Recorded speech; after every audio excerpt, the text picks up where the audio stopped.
Olá a todas e todos.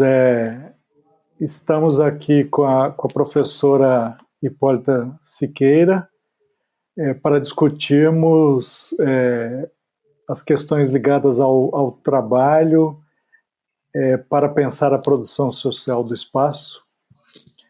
A professora Hipólita desenvolveu uma tese de doutorado sobre mercado de trabalho nas regiões metropolitanas, na Unicamp, e por isso é um prazer recebê-la aqui para pensar bases teóricas sobre as questões do trabalho no capitalismo contemporâneo, para discutirmos a nossa área de pesquisa dos estudos urbanos e regionais. Muito obrigado, professora Hipólita. Está com você a palavra.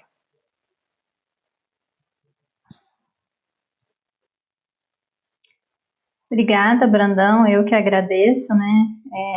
É uma alegria muito grande falar sobre esse tema, né? É o tema da minha tese de doutorado, que eu defendi no Instituto de Economia da Unicamp em 2009, né? Já tem um tempinho essa discussão da minha tese, mas vou tentar aqui fazer uma fala trabalhando, dando as principais referências, né, os autores de referência para essa discussão, porque meu objetivo na tese era tentar buscar as interpretações para fazer essas articulações entre a economia urbana, metropolitana e o mercado de trabalho, né? Então, eu encontrei, assim, as referências são poucas, né? Tive dificuldade para fazer essa relação, né, entre a dimensão espacial urbana e metropolitana e a discussão do mercado de trabalho, né?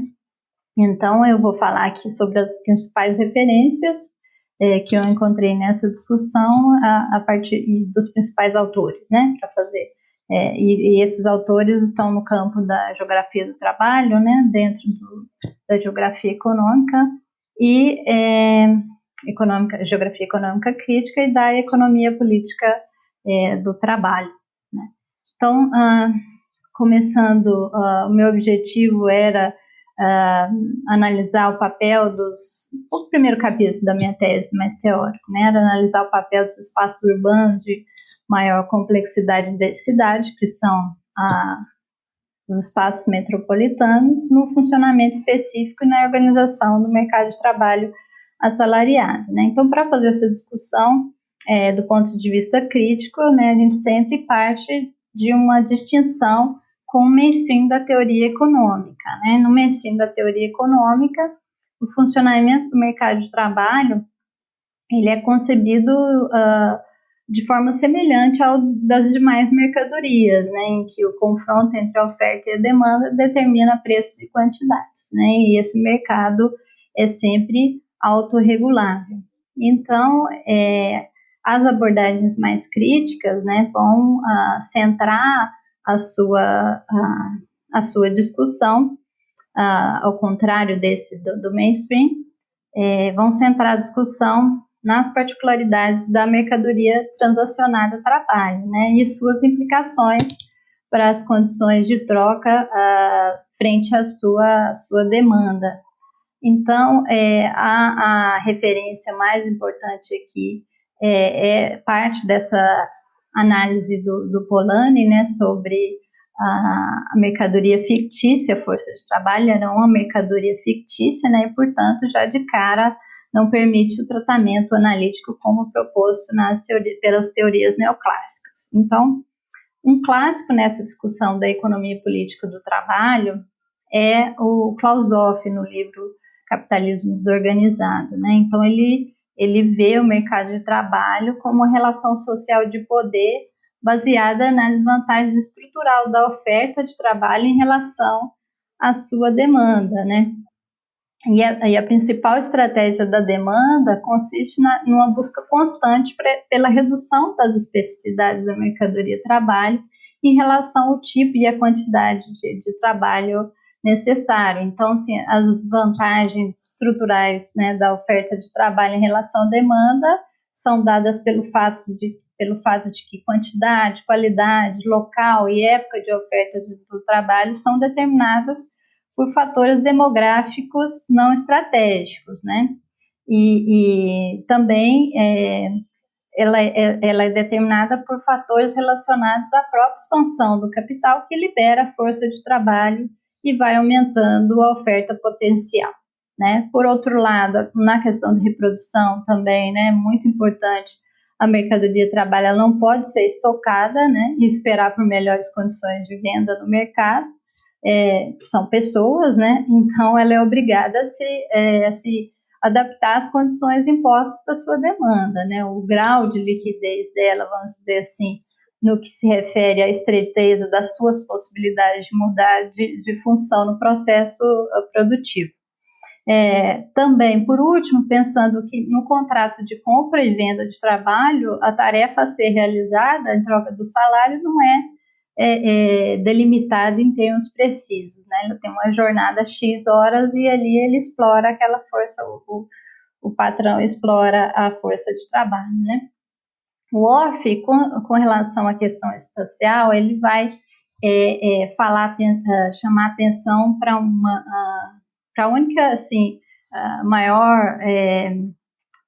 o maior grau de estratégico que o trabalho pode, a força de trabalho pode ter essa questão da sua adaptação espacial, né? Tanto sob a forma de migrações, como sob a forma dos deslocamentos diários para o local de trabalho. Mas mesmo em relação a essa estratégia de adaptação espacial, o trabalhador é sempre obrigado a se sacrificar, né? Não só pela destruição nessas migrações, mas também nos deslocamentos, né? Isso envolve destruição das relações familiares, né? E dos laços sociais locais, mas também isso envolve muitos riscos em termos do empobrecimento ou da marginalização da pessoa, né? E autores como David Harvey, qual seria a contribuição de David Harvey para a discussão do trabalho? Sim, o Harvey, ele também me ajudou muito nessa questão da articulação entre a produção do espaço urbano e a organização e funcionamento do mercado de trabalho, né? Também partindo de uma discussão sobre as particularidades, né, da força de trabalho, ele faz uma análise bem interessante, né? Então, como particularidade, ele já de cara ele fala, né, o trabalho é a única mercadoria que é capaz de chegar ao mercado por seus próprios pés, né?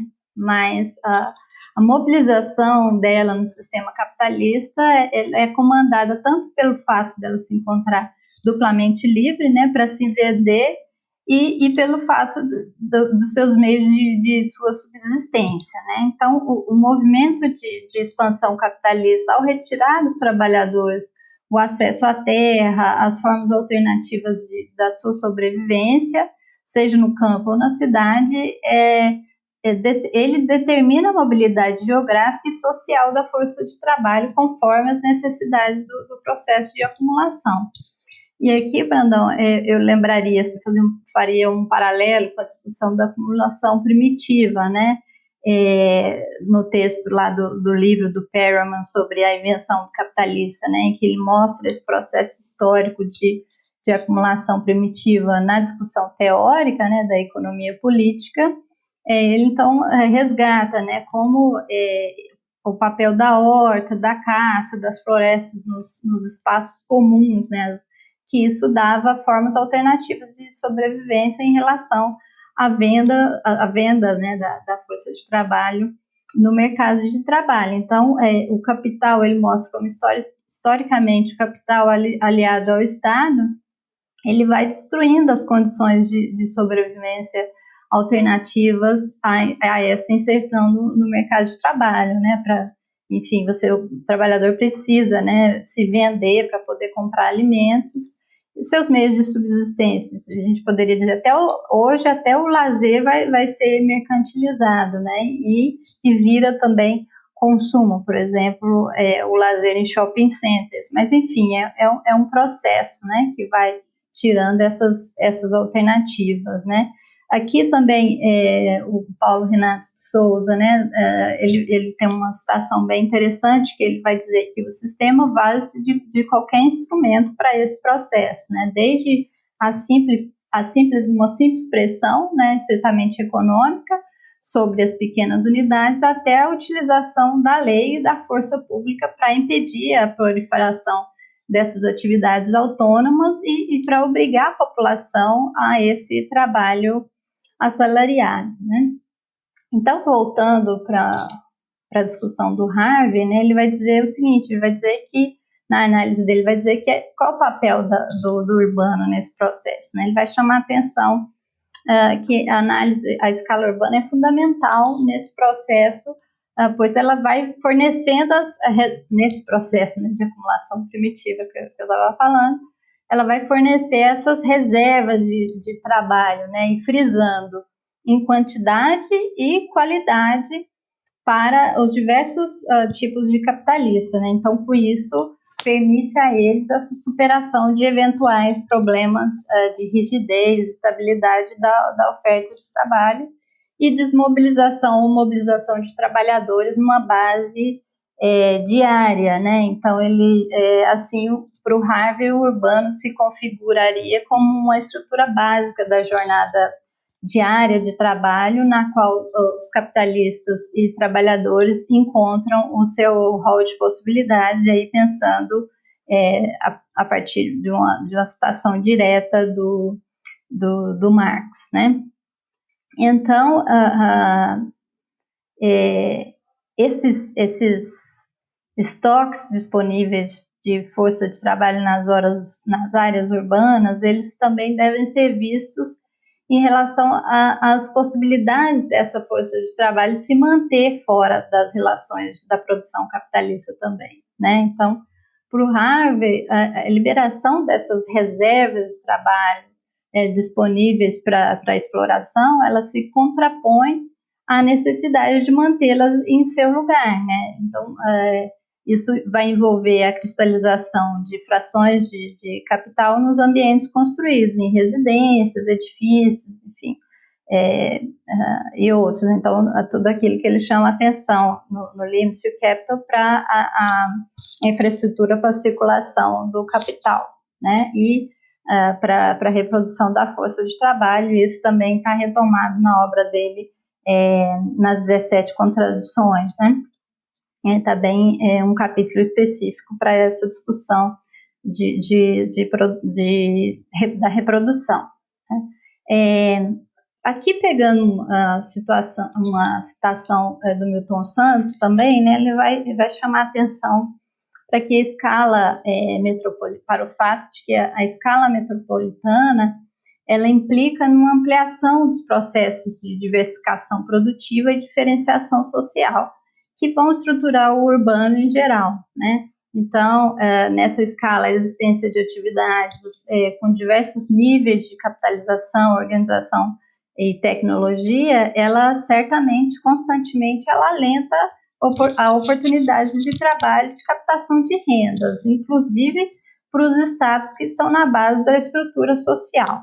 Mas, sob os múltiplos processos de apropriação do espaço, tanto a manutenção como a reprodução da força de trabalho não estão garantidas, né? Em outras palavras, pegando aqui uma discussão do Logichini, né? A lógica da acumulação capitalista, ela por si só não garante a manutenção e a reprodução da força de trabalho, né? A boa parte dos trabalhadores que estão nesses espaços, né? E não garante o consumo de bens e serviços considerados de necessidade básica em meio urbano, né? Residência, energia elétrica, transporte, etc., né?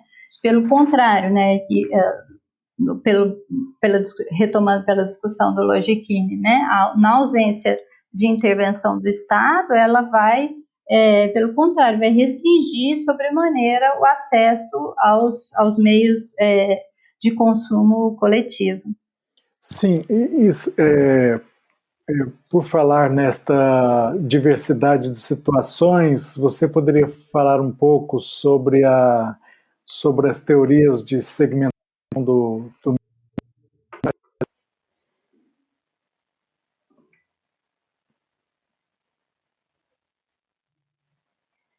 Sim, além dessas discussões, mas acho que uma contribuição importante para quem está estudando, buscando essas relações, né, entre espaço e mercado de trabalho, é a discussão da segmentação do mercado de trabalho, e aí buscar as abordagens teóricas, né? Então, além dessas condições mais gerais, né, do funcionamento específico do mercado de trabalho das quais eu estava falando, é importante considerar que os mercados de trabalho são estruturados, né, de forma segmentada, né?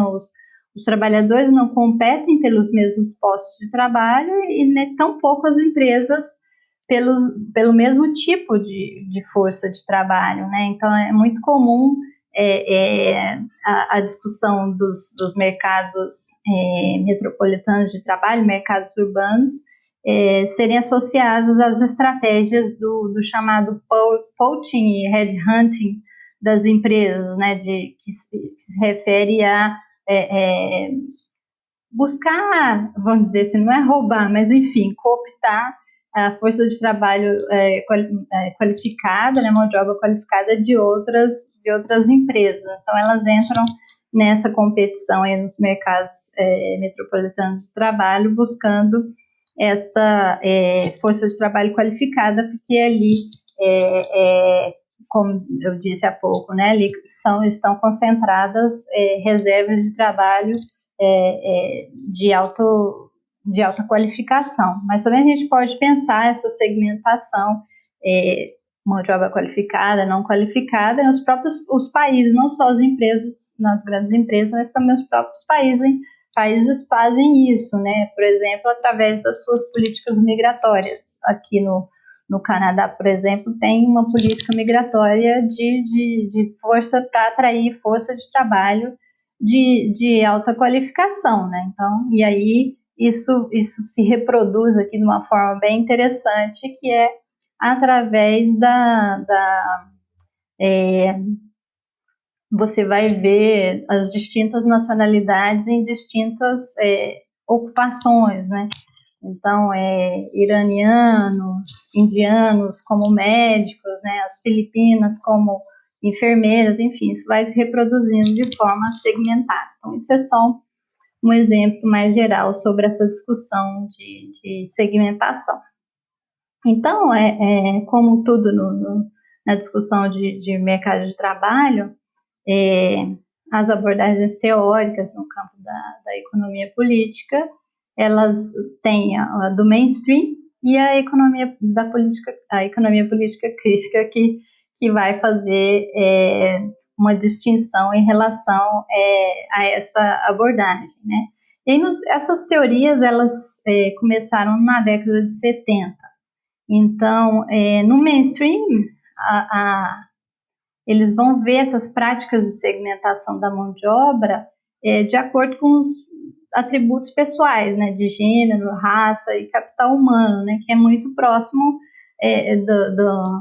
do individualismo metodológico deles, né. Então, os estudos vão fazer apresentar versões muito dualistas de segmentação do mercado de trabalho, mercado interno, externo, primário, secundário, a partir das experiências, sobretudo dos Estados Unidos, né? Mas em cima mais dessa discussão de capital humano, como eu disse, que é próxima tem a ver com o individualismo metodológico, né? Por outro lado, as teorias críticas da segmentação, por exemplo, da Jill Rubery, né, da década de 70, e que ela evoluiu, tem abordagens mais recentes também, né? Ela vai ver essas teorias, elas vão ver a segmentação dos mercados de trabalho associadas às políticas e às práticas de emprego, né? Contratação, uso, remuneração da mão de obra a partir das grandes empresas, né? Então, se a gente for pensar, as grandes empresas, as empresas em geral, independente das suas distinções, do porte, do setor e outras formas de distinção, elas contratam os trabalhadores no mercado geral de trabalho, mas as grandes empresas se diferenciam, né? Porque elas é que organizam seus próprios mercados de trabalho, né? Como eu falei, daquelas estratégias, né, de poaching, headhunting, mas elas têm job ladders, por exemplo, né, o que eles chamam de a escada, né, ali dentro para subir dentro da grande empresa, dentro daquela estrutura. Então ela tem práticas diferenciadas de contratação e com isso organizam seus mercados de trabalho, né? Então isso faz com que esses mercados internos formados por essas grandes empresas, como o exemplo que eu estou dando, né? Isso vai impondo barreiras para o acesso a postos de trabalho por elas organizadas, né, e segmentados, a grande parte dos trabalhadores que participam no mercado de trabalho mais geral, né? E uma outra forma também de segmentação tem a ver com a ação sindical e a ação do Estado, né? Tanto no que se refere à regulamentação jurídico-institucional como as práticas do emprego público, né? Então elas se diferenciam no âmbito de diferentes padrões nacionais de desenvolvimento e, por sua vez, vão atuando na estruturação de um mercado de trabalho assalariado, né?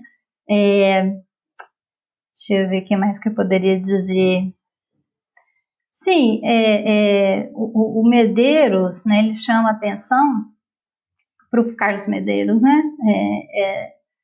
Ele chama atenção para o fato que as grandes empresas, elas constituem apenas um dos princípios estruturantes do mercado de trabalho, né? O mercado de trabalho é formado por pequenas, médias empresas, pelos mercados informais, relações de reciprocidade fora do mercado de trabalho, o emprego público, né? São todos os outros mecanismos para a gente pensar essa segmentação, mas de fato o mercado das grandes empresas se distingue aqui, né, e ele chama atenção para uma relação de mão dupla, né? As grandes empresas modificam o ambiente externo, mas também, por sua vez, tendem a internalizar parte das características prevalecentes nele, né? Por exemplo, quando as grandes empresas vão para países subdesenvolvidos, elas se beneficiam dessa questão da informalidade, né, e do alto desemprego, né? Então isso se relaciona, por exemplo, a determinadas práticas de terceirização, né? Então tem essa relação, essa via de mão dupla nessa relação. Aqui eu falei muito sobre a relação mais geral, né, da segmentação. Aqui eu fui buscando também algumas referências que dissessem, que interpretassem como que a dimensão espacial se articula a essa segmentação do mercado de trabalho, né? Então, é muito incipiente, tem poucas contribuições, a maioria delas, como sempre, né, no mainstream econômico, e elas vão ver essa questão da dimensão urbana através de um conceito que o mainstream vai organizar sobre o conceito de mercados locais de trabalho, né? Então, a partir da discussão das áreas de deslocamento entre residência e local de trabalho, e das economias de aglomeração, eles vão elaborar conceitos como os mercados locais de trabalho e os campos de emprego. Então, tem discussões aí baseadas nos custos, né, do deslocamento, custo monetário e psicológico do deslocamento ou de uma migração, e das redes espaciais de comunicação, formais e informais, né? Enfim, aí vão sendo diferenciados os trabalhadores nesses mercados locais de trabalho, há uma segmentação, e em que você vai ver que, sobretudo os grupos de menor rendimento, né, mais do que vinculados a a probabilidade de mudança de emprego, ocupação no mercado de trabalho, eles estão presos ao seu local de residência, como eles vão dizer, né? Porque os custos de mudança de uma jornada diária extensiva de deslocamento entre residência e trabalho, muitas das vezes é proibitiva para eles. Então, esses grupos de menor rendimento têm o seu leque de oportunidades reduzido. Enfim, são várias as questões, tem muitas especificidades sobre essa teoria mais, vamos dizer assim, mais localista, que se articula com abordagens de economias de aglomeração, e tem uma discussão mais crítica, né, e pensando na geografia do trabalho, né, em que o Jamie Peck é uma das referências e me ajudou muito na elaboração da minha tese, em que nessas vertentes mais críticas, por sua vez, de inspiração regulacionista, institucionalista, elas vão enfatizar a dimensão sindical e a regulação socioinstitucional nesses processos de segmentação dos mercados locais, dos mercados urbanos de trabalho, né? Então, não é só essa questão do deslocamento interno, né? Mas também essa dimensão regulatória, socioinstitucional, né? Assim, fazendo uma crítica a essa abordagem do mainstream, né? Ela tem várias falhas. A dimensão espacial é uma mera distância, né? A distância entre o local de trabalho e o local de residência. E a discussão metropolitana também fica sendo abordada acaba sendo abordada como uma localidade de tamanho ótimo, né? E acaba também reproduzindo aquelas concepções do mainstream da segmentação, né? Que as características pessoais dos trabalhadores é que determinam as condições de organização e funcionamento do mercado de trabalho. E nas teorias, nas abordagens mais críticas, há uma ênfase, claro que isso é importante também, esse tipo, né, de deslocamento entre a casa e o trabalho, e os custos desse deslocamento é uma dimensão importante, mas nas abordagens mais críticas você vai ter uma ênfase na relação da política macroeconômica e os impactos dela sobre a criação do emprego, né, da incorporação no mercado de trabalho, a dimensão da regulação socioinstitucional, né, em que você vai ter esse funcionamento específico dos locais de trabalho, você vai ter esse funcionamento como sendo um resultado da interação local de processos que atuam nessa segmentação, né, tanto pelo lado da oferta e da demanda de trabalho e pela regulação do Estado, né?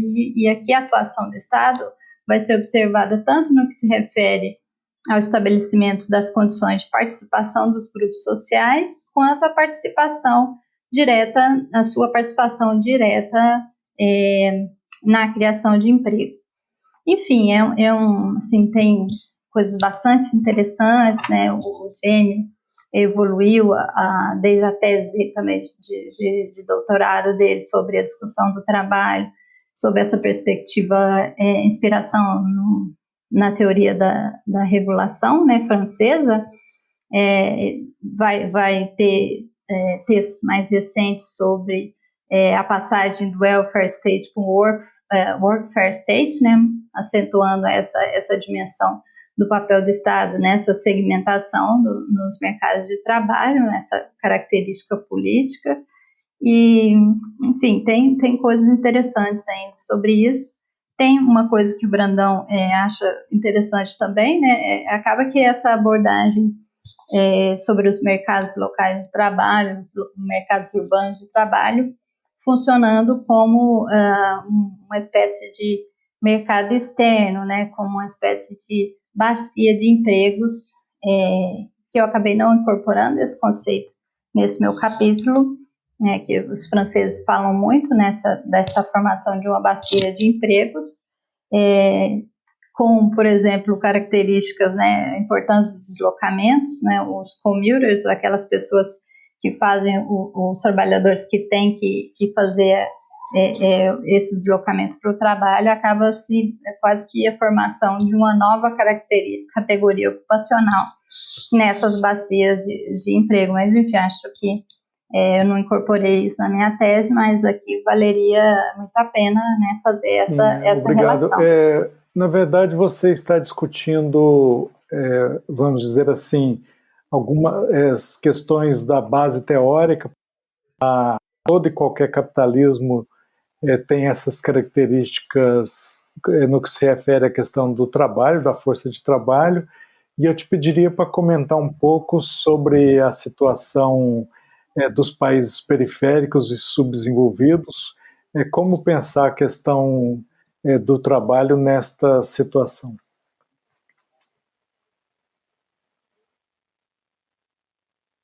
Esse é mais um nível de dificuldade nessa discussão, né, que a gente tem que fazer essas mediações, não só entre o urbano, como essas questões teóricas mais gerais do trabalho, como também aos distintos padrões nacionais, né, e aos distintos estilos de desenvolvimento. Então, aí, nesse caso, as minhas principais referências para fazer essa relação foram autores da economia política do trabalho, né, Paulo Baltar e Carlos Medeiros, e a Maria da Conceição Tavares também, que eu achei algumas passagens bem interessantes dela, nos livros dela, sobre essa relação entre o metropolitano e o trabalho no mundo subdesenvolvido, né. Aí eu começaria pela discussão do Baltar, em que ele vai demonstrar no trabalho dele, né, que nos países desenvolvidos a maior estabilidade das estruturas produtivas nos meios urbanos metropolitanos já consolidados, elas vão ser importantes para organização desses mercados de trabalho internos, as grandes empresas e a formação desses grupos específicos de ocupação, né, seguindo critérios de recrutamento, treinamento, qualificação, progressão na carreira, as hierarquias salariais e de remuneração. E nos países subdesenvolvidos, como no Brasil, ao contrário, né, a implantação no processo de industrialização, né, a implantação das estruturas produtivas, ela vai ser feita de forma abrupta e concentrada no tempo, né? Então isso vai exigir um rápido e intenso processo de urbanização e mobilização em larga escala, né, da população do campo ou das regiões de menor dinamismo, né, de modo que nas regiões em que se concentrou o processo de industrialização e urbanização, predominou, né, o recrutamento de uma mão de obra ainda sem a experiência na disciplina do trabalho industrial, né? Então acaba que nesse processo a fábrica que vai treinando os trabalhadores, né? E por outro lado também, né, essa mobilização da mão de obra das áreas rurais para os mercados urbanos e industriais de trabalho, ela vai ocorrer em meio às péssimas condições de vida da população no campo, né, que é completamente alijada daqueles processos de modernização social pelas quais o país passou entre a década de 50 e 80, né, que tem a ver com direitos sociais, atividade sindical, isso estava concentrado nos mercados urbanos, né? E isso também ocorre, em boa parte, a maior parte, isso ocorre através, sob regimes de governos militares, repressores, né?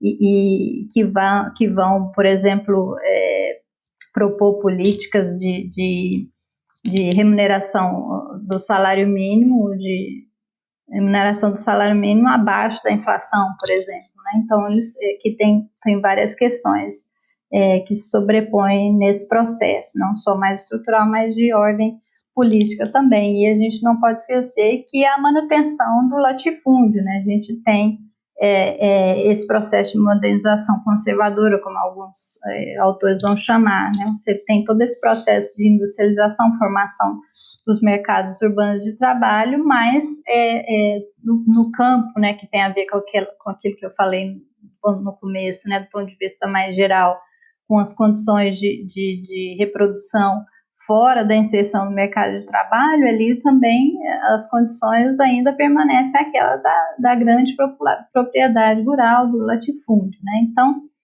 tudo isso vai impedir essa formação mais estruturada dos mercados de trabalho em torno desses grupos específicos, né? E essa questão da segmentação. Então, voltar nos países subdesenvolvidos, os mercados urbanos de trabalho, eles vão ter como característica a ampla base e intensa concorrência, né, na base do mercado de trabalho. E por outro lado, também a alta rotatividade da mão de obra e heterogeneidade nas situações de ocupação, com baixos níveis e grande dispersão salarial, né? O leque salarial é muito amplo, né, no caso dos mercados urbanos de trabalho brasileiros, né? Essa é uma característica, né? Então, repetindo, né, a base é muito ampla, tem intensa concorrência, elevada rotatividade, né, a dispersão nesse salarial, né, no leque salarial, e também a questão de uma economia de baixos salários. O Carlos Alonso Barbosa de Oliveira, ele tem um texto bem interessante, mais didático, sobre a formação histórica do mercado de trabalho, e ele vai ressaltar a dimensão política mesmo dessa organização específica, né, no mercado de trabalho urbano brasileiro. Então, não só porque sempre na literatura, né, associada à questão da informalidade e marginalização, vai ser destacado mais o papel dessa formação de amplos excedentes de mão de obra nas áreas urbanas, por conta desse processo acelerado, né?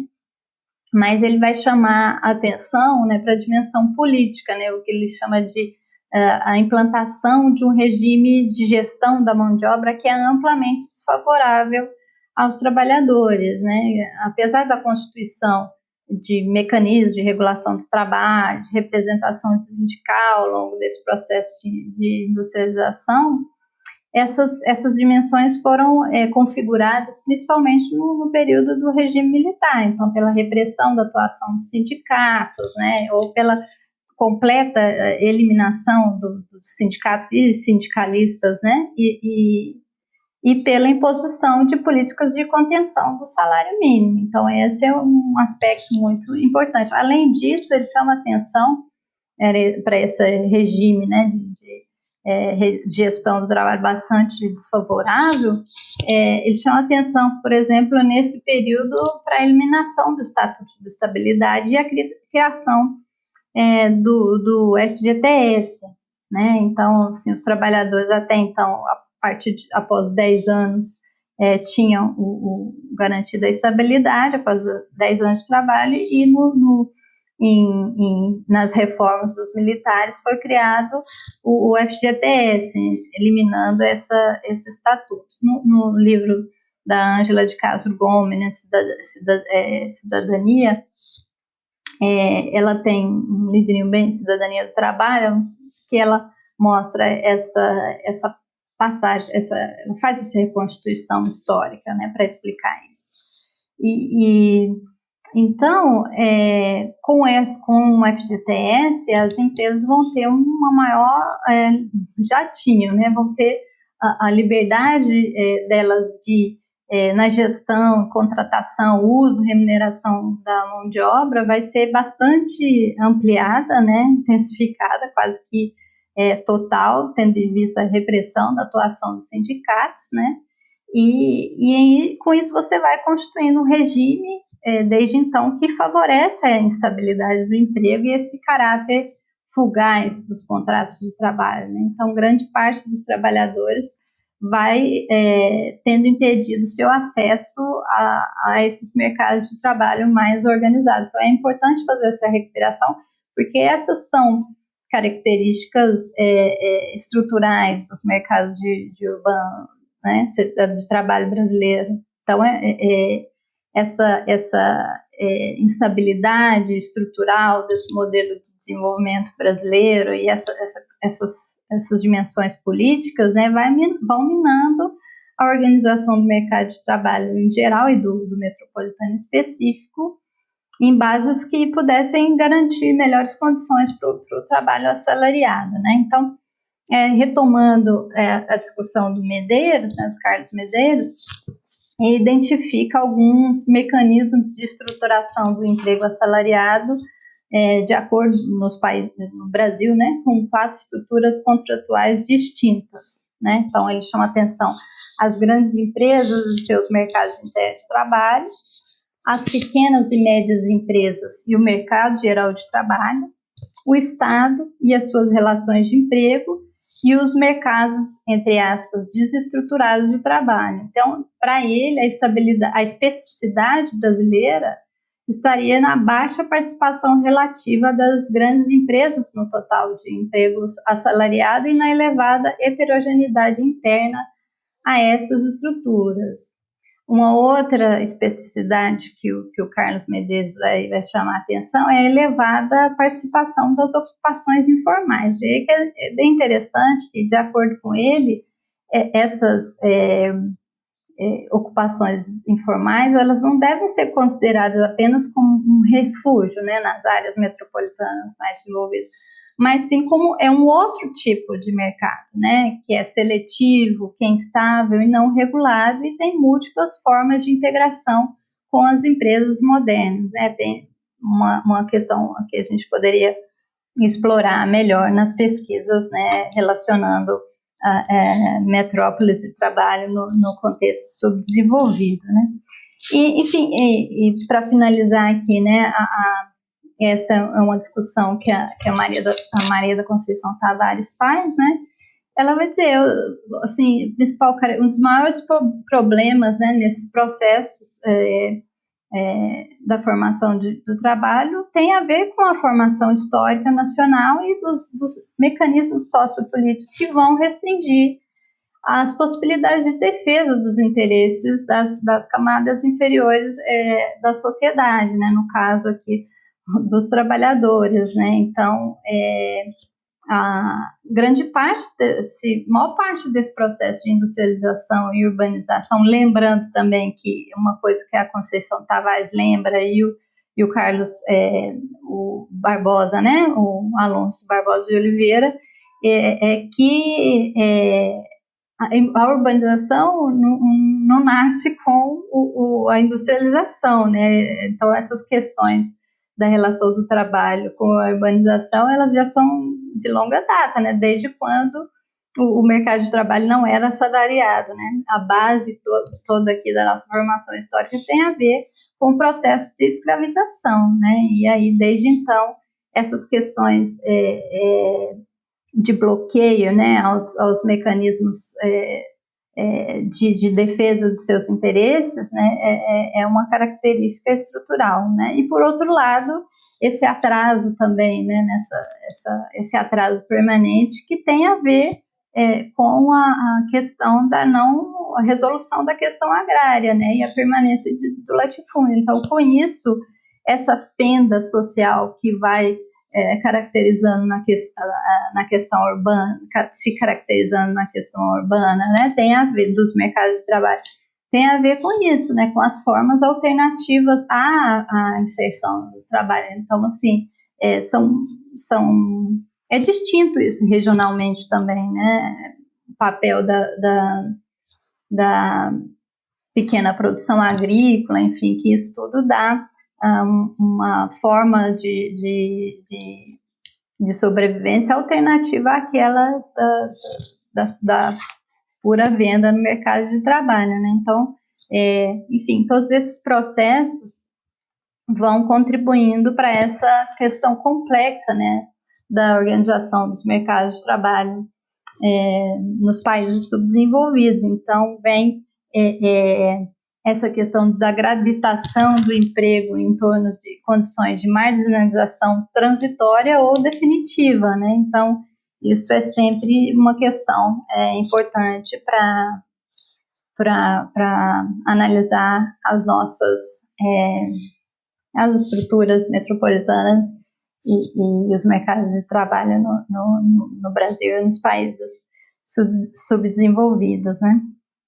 Enfim, por um tempo essas questões foram centrais, né, no debate urbano e regional, e acabou que isso foi se perdendo, essa literatura e essa tradição, e por isso eu tive dificuldade, inclusive, de encontrar literatura para fazer essas relações na minha tese, né? E, enfim, ficarei por aí, Brandão.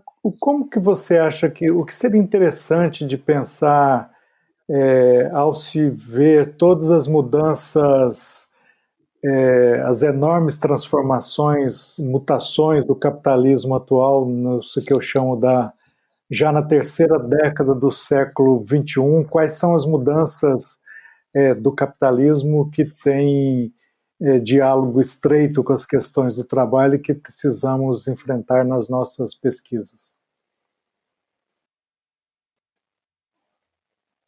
Uhum. Assim, o que os autores estão chamando, né, de processo de financiarização, né, e todas as suas consequências, né, deixou-se, como característica estrutural, né, deixou de empregar força de trabalho, né, o capitalismo. Então, naquela relação do período anterior, né? Não é que ele não emprega mais, mas enfim, cada vez mais ele emprega menos força de trabalho, e aí toda a dificuldade de sindicalização também, né? E toda a literatura que vai chamar atenção para o aumento das desigualdades, inclusive nos países desenvolvidos, né? Tá aí a pesquisa do Piketty, que foi bem interessante para retomar essa agenda da desigualdade, né, sobre o debate da desigualdade. E aí a centralidade com ela, a centralidade do trabalho.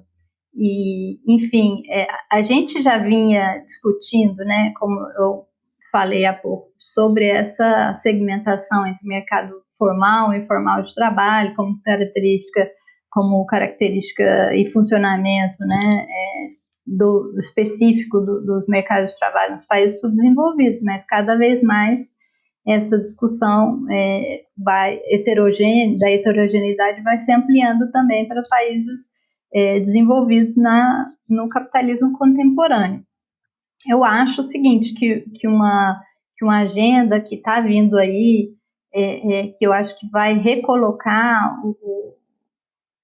o trabalho como uma questão central, né, de volta, principalmente estou falando na discussão aqui, principalmente da nossa área, né, área urbana e regional e da geografia econômica, né, essa discussão do capitalismo de plataforma, né, que tem a ver com uberização, precarização, né, então a gig economy, como eles chamam aqui, né, então acho interessante, né, porque isso se apresenta como sendo o de mais moderno, e aí você precisa modernizar, né, o discurso de modernizar as relações de trabalho, né, que foi bastante utilizado para passar a terceirização, né, mas é interessante essa literatura sobre capitalismo de plataforma, que ela vai mostrar, né, as coisas mais arcaicas estão relacionadas com o moderno, né? Esse moderno dos aplicativos aí, Uber,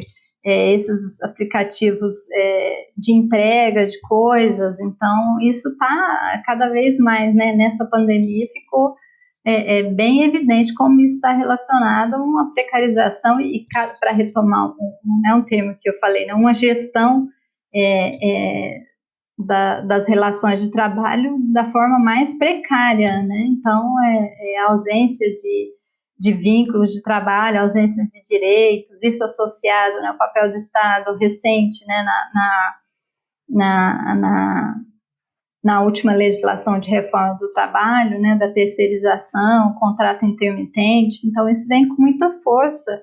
E aí, sim, na agenda urbana, isso tem bastante relação com essa questão dos transportes, né, com a uberização, mas também com esses aplicativos como o Airbnb, né? Então, acho que esse é um ponto que vai demandar um avanço na produção do conhecimento e vai recolocar a questão do trabalho como central nas nossas agendas de pesquisa. Sim, muito interessante. Acredito que as transformações atuais estão afastando totalmente aquela discussão equivocada de um determinado momento dos debates sobre trabalho, onde se falava no fim da centralidade do trabalho, e no capitalismo atual é muito